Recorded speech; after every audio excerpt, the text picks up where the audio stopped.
অখণ্ড মণ্ডলাকার ব্যাপ্তং য়েন সরাসরম তৎপদং দর্শিতং येन तस्मै श्री गुरुवे नमः।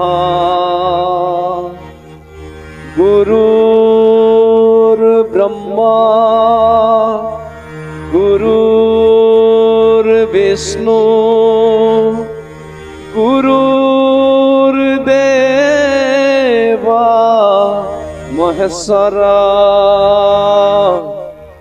गुरुर साक्षात् परब्रह्म तस्मै श्री गुरुवे नमः। तस्मै श्री गुरुवे नमो नमः। तस्मै श्री गुरुवे नमो नमः। तस्मै श्री गुरुवे नमो नमः। प्रणाम प्रभु সকল। अखंड मंडलाकारं व्याप्तं येन सरासरं। अखंड अर्थात বৃহৎ ব্রহ্মাণ্ড। এই বৃহৎ ব্রহ্মাণ্ডখন অখণ্ড ব্রহ্মাণ্ড বুলি কোৱা হৈছে। মণ্ডলাকাৰম মণ্ডল আকাৰ। বৃহৎ ব্ৰহ্মাণ্ডখন গোলাকাৰ বুলি কোৱা হৈছে। এই গোলাকাৰ ব্ৰহ্মাণ্ড সৰাসৰম সৰাসৰ ঈশ্বৰ সৰ্বব্যাপী হৈ আছে। এই বৃহৎ ব্ৰহ্মাণ্ডত সৰাসৰ ঈশ্বৰ পৰব্ৰহ্ম সৰ্বব্যাপী হৈ আছে, আমি নাজানো। সৰাসৰ ঈশ্বৰে এই গোলাকাৰ ব্ৰহ্মাণ্ডত সকলো বস্তুতে সামান্য বস্তুতে সৰ্বব্যাপী হৈ আছে। এই কথা আমি জানিবৰ কাৰণে গুৰুক দৰকাৰ। तत्पदं दर्शितं येन तस्मै श्री गुरुवे नमः।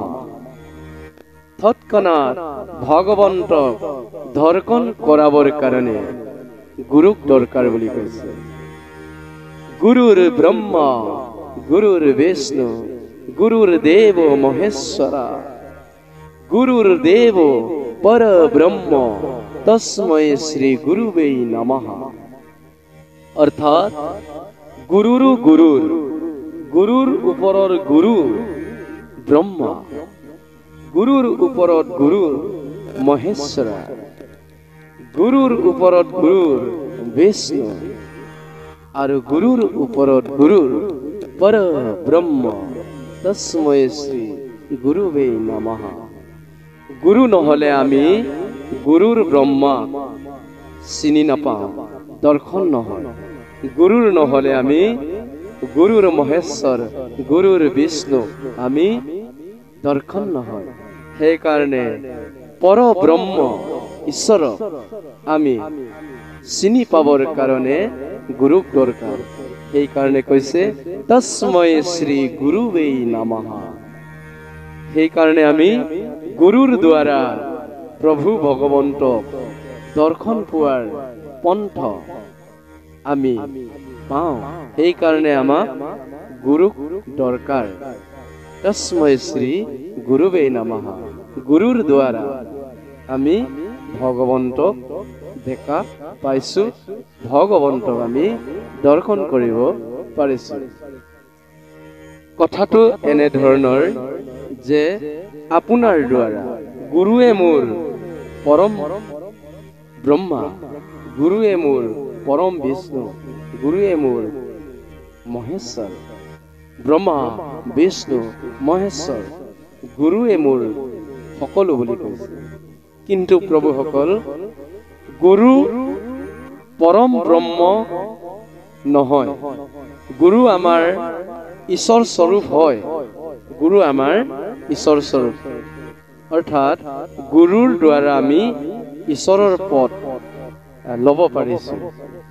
যেনেদৰে মিনিষ্টাৰ আমাৰ অসমত হিমন্ত বিশ্বকৰ্মা ডাঙৰীয়া দেৱে আমি চিনি পাওঁ। হিমন্ত বিশ্বকৰ্মা ডাঙৰীয়া দেৱে আমাক চিনি নাপায়, কিন্তু ইয়াক চিনি পোৱাৰ, ইজনে সিজনক চিনি পোৱাৰ এটা মাধ্যম আছে। এই মাধ্যমৰ পৰা গ'লে হিমন্ত বিশ্বকৰ্মা ডাঙৰীয়া দেৱে আমাক চিনি পাব, আৰু আমিতো সকলো ৰাইজেই তেওঁক চিনি পায়, কিন্তু সকলো ব্যক্তিক তেওঁ চিনি নাপায়। চিনি পোৱাৰ এটা তৰিকা আছে। ঠিক তেনেধৰণে ভগৱন্তক আমি চিনি পাওঁ, ভগৱন্তই মোক চিনি পাইছেনে নাই, এইটো চিনি পোৱাৰ এটা তৰিকা আছে। এই তৰিকাটোৱে হৈছে গুৰু।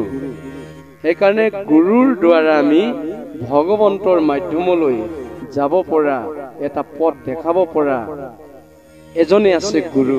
সেইকাৰণে গুৰু আমাৰ ঈশ্বৰ স্বৰূপে বুলি কৈছে, কিন্তু গুৰু আমাৰ পৰম ব্ৰহ্ম ঈশ্বৰ হ'ব নোৱাৰে। সেইকাৰণে কৈছে তস্মৈ শ্ৰী গুৰুৱে নমঃ।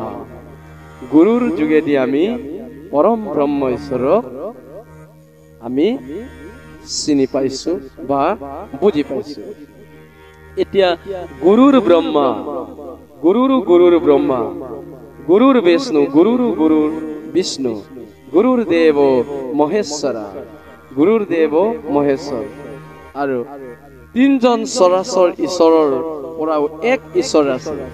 তেখেতৰ নামহে হ'ল পৰব্ৰহ্ম, মানে পৰম ব্ৰহ্ম ঈশ্বৰে গুৰু ব্ৰহ্মা, গুৰু বিষ্ণু, গুৰুৰ দেৱ মহেশ্বৰ হয়, দেৱাৰ আদিদেৱ মহেশ্বৰ হয়, তিনিজন ঈশ্বৰ স্বৰূপ হৈ আছে।